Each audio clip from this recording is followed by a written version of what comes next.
Hello freedom people, কি অবস্থা সবার? আশা করি সবাই খুব ভালো আছেন। অ্যাজ লাইক মি, আমি যেমন থাকি সব সময়। তো আমি এবং আমার এই মামাতো ভাই চলে গিয়েছিলাম নদীর পাড় ঘুরতে। নদীর পাড়টা আসলে আগের মতো সৌন্দর্য নাই, কারণ আগে তো মোটামুটি খুব ভালো একটা পার্ক ছিল, চারটা দোকান টোকান ছিল। কিন্তু ইদানিং কিছুদিন আগে যেই বন্যা হয়েছে না, এই বন্যার কারণে নদী নষ্ট হয়ে গেছে। আর এরপরে আরো নষ্ট করছে হচ্ছে আমাদের এলাকার মানুষজন, যারা হচ্ছে নদীর মাটিগুলি বিক্রি করে ফেলতেছে। তো যাই হোক, এগুলা ব্যাপার না, ব্যাপার হচ্ছে যে এই জায়গাটা খুবই সুন্দর, একটা চরের মতো। হ্যাঁ, যখন পানি হয়ে যাবে তখন দেখবেন যে চারোদিকে পানি, মাঝখানে এই একটা ছোট একটা চর।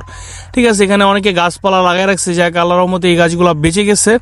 তো আমি আমার মামাতো ভাই আমাকে বলতেছিলাম যে দেখ, একটা গরু আসতেছে, গরুটা দেখ আমাদের একটা ম্যাজিক দেখাবে। যে আসলেই গরুটা একটা ম্যাজিক দেখাইলো আমাদেরকে। তো আমরা গরুটা দেখে আমরা খুব ভয় পেয়ে গেছি, বিকজ এর অ্যাটিটিউড একটু অন্যরকম ছিল। আর এটা খুব শান্ত ছিল এই গরুটা। ঠিক আছে, এটা একটা হিন্দু বৌদির একটা গরু। ঠিক আছে, তো আমরা এই গরু দেখতে দেখতে সামনের দিকে চলে গেলাম। সামনে দেখেন ছোট্ট একটা গাছ আছে, অনেক লম্বা। হ্যাঁ, এই গাছের বেশি বয়সটা কিন্তু অনেক লম্বা হয়ে গেছে। এই জায়গাটা আসলেই খুব অ্যাস্থেটিক লাগতেছে আমার কাছে। আমরা কয়েকটা ছবি টবি এখানে তুলবো, তোলার পর আমরা বাড়িতে চলে যাব, চাটা খাইয়া বাড়িতে চলে যাব। যাই হোক, এইগুলা ব্যাপার না, ব্যাপার হচ্ছে দেখেন কত অ্যাস্থেটিক একটা জায়গা, কত সুন্দর একটা জায়গা। আমার বন্ধু থাকলে আমার কিন্তু তোর কাছে আছে খালি অ্যাস্থেটিক অ্যাস্থেটিক অ্যাস্থেটিক। যাই হোক, জায়গাটা আসলেই খুব সুন্দর, অনেক ফটোজেনিক একটা জায়গা। তো আশা করি সবাই ভালো থাকবেন, সুস্থ থাকবেন। আল্লাহ হাফেজ।